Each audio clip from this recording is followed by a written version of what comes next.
e começando a revisão do episódio 26 de Boruto.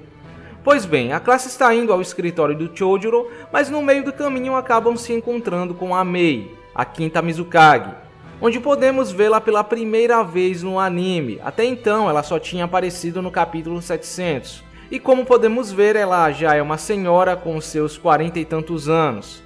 Até senti falta de algum mal entendido envolvendo o casamento, pois pelo que vimos no 700, ela ainda está solteira. Bom, continuando, já no escritório do Chojuro, ele faz um discurso sobre a importância deles estarem ali. Um ponto interessante que talvez algumas pessoas não tenham entendido no episódio passado é que o tal acordo que o Naruto estava fazendo com o País da Água era em relação à excursão, a academia começar a fazer excursões em outras vilas. Não era nenhum tipo de acordo diplomático complexo onde ele precisava mandar os seus melhores ninjas como representantes ou alguma merda do tipo.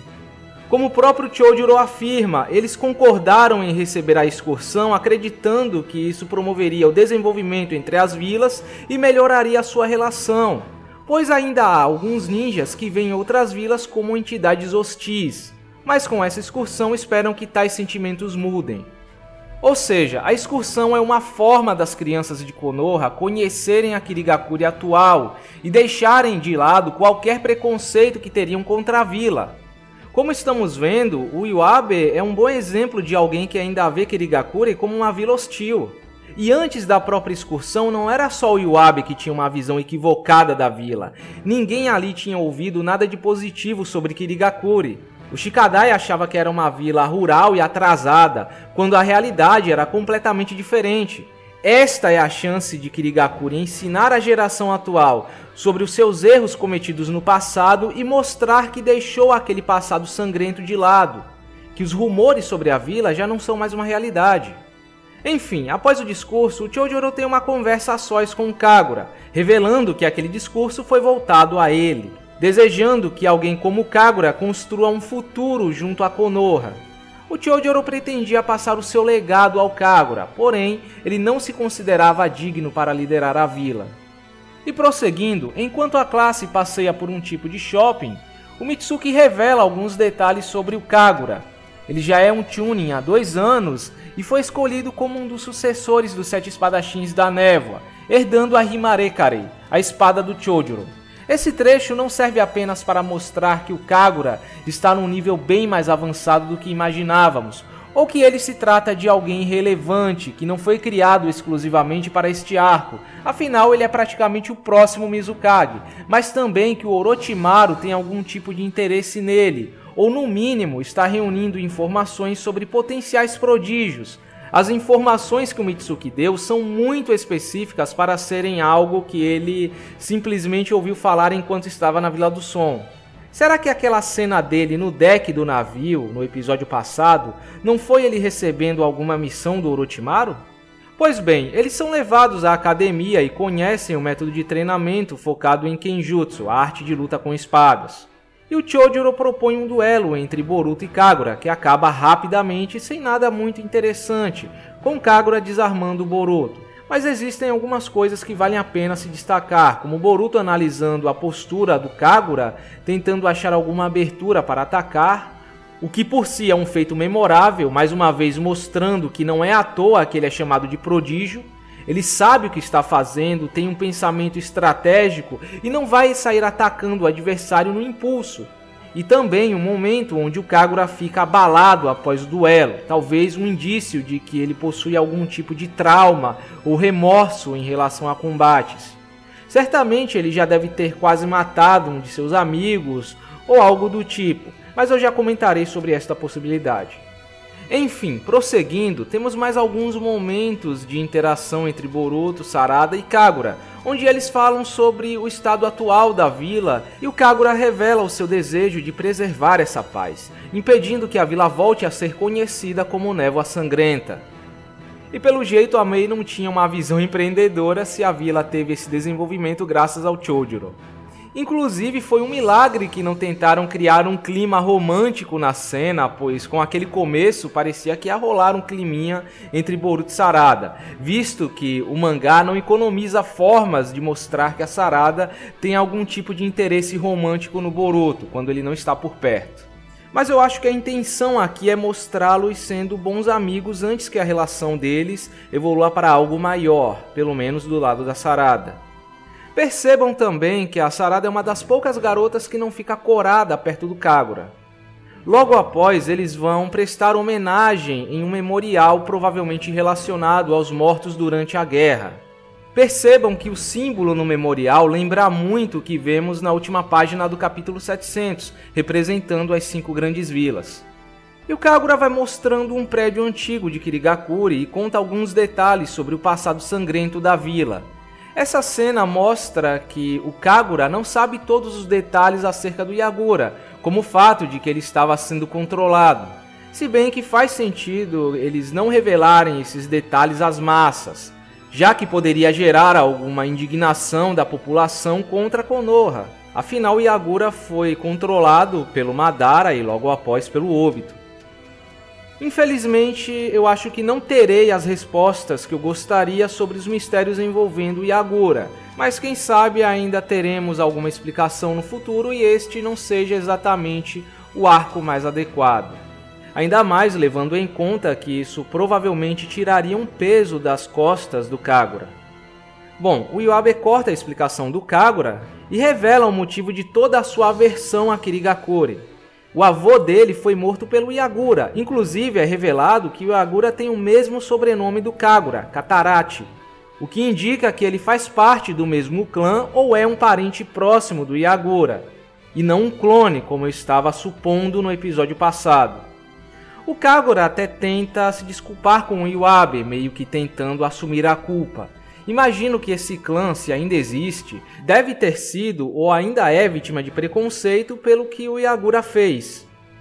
No final das contas, não existia um grande mistério envolvendo o Iwabe, porém, ele mostra um lado interessante da realidade atual do mundo, que ainda existem aqueles com seus ressentimentos e ódio contra outras vilas. Afinal, essa aliança ainda é muito recente, não se pode exigir de todo mundo que esqueça as desavenças do passado.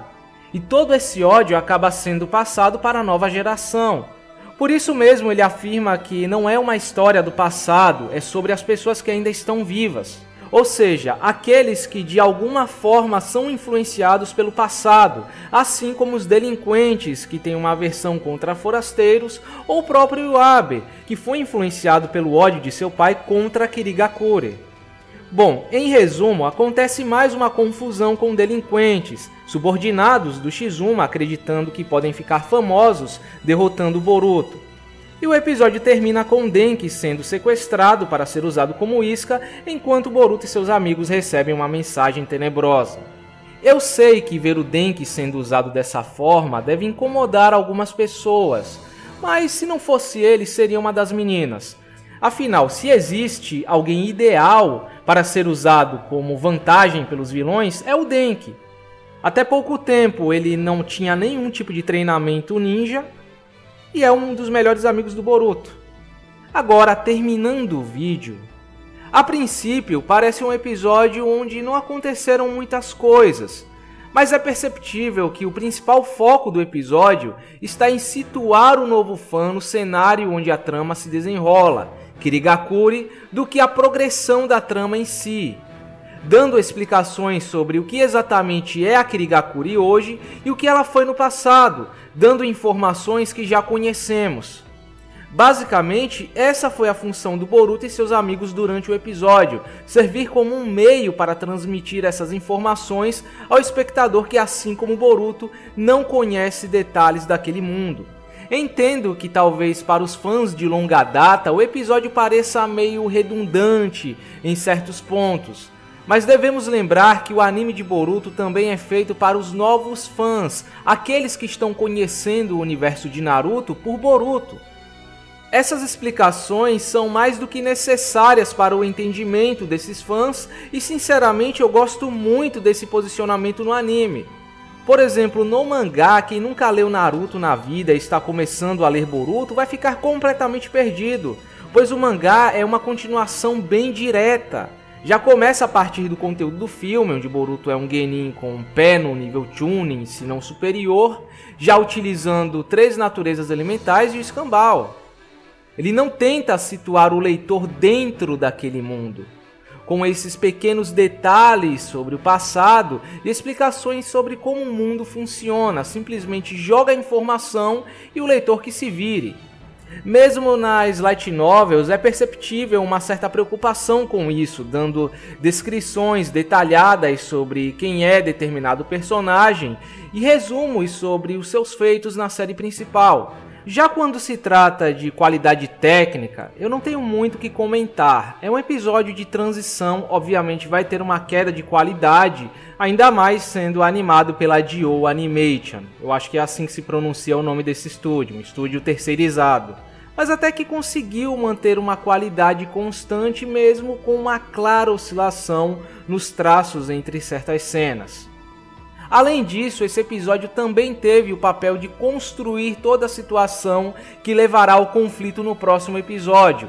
Aqui tivemos uma melhor apresentação do Kagura, mostrando que ele possui alguns problemas pessoais que provavelmente serão resolvidos no decorrer do arco, e está de alguma forma relacionado à gangue de delinquentes. Inclusive, o meu palpite sobre a relação entre o Kagura e essa gangue é que ele já foi o líder da gangue. E assim como eles, ele era alguém violento, rebelde que queria a volta da Névoa Sangrenta, até que alguma tragédia aconteceu que abriu seus olhos e o deixou traumatizado. Acredito que ele tentou matar algum colega de classe tentando simular o que acontecia antigamente e mostrar que ele era capaz de matar alguém, mas a consciência acabou pesando depois de ter visto o que tinha feito. Talvez por isso ele é alguém que não se considera digno de ser o próximo Mizukage e teve aquela reação após o duelo com Boruto. Bom, enfim, eu já havia falado na revisão anterior que este arco teria um enredo simples, focado em um problema pequeno e localizado. Não precisa ser um enredo com um problema em larga escala, que se liga diretamente à trama principal. O episódio já definiu que os principais antagonistas serão essa gangue de delinquentes, que possuem o único objetivo de causar confusão e fazer fama às custas do Boruto. Se bem que aparentemente a intenção do Shizuma é atingir o Kagura de alguma forma. E sinceramente, estes são os inimigos e a situação que se encaixam melhor nesse momento. Um problema pequeno que a nova geração pode resolver sem que nada pareça muito conveniente ou forçado para o lado deles. É uma briga entre delinquentes, adolescentes fazendo cagada, simples assim. Até porque os únicos personagens que poderiam lidar com problemas maiores são Mitsuki e Sumire, talvez o Kagura também.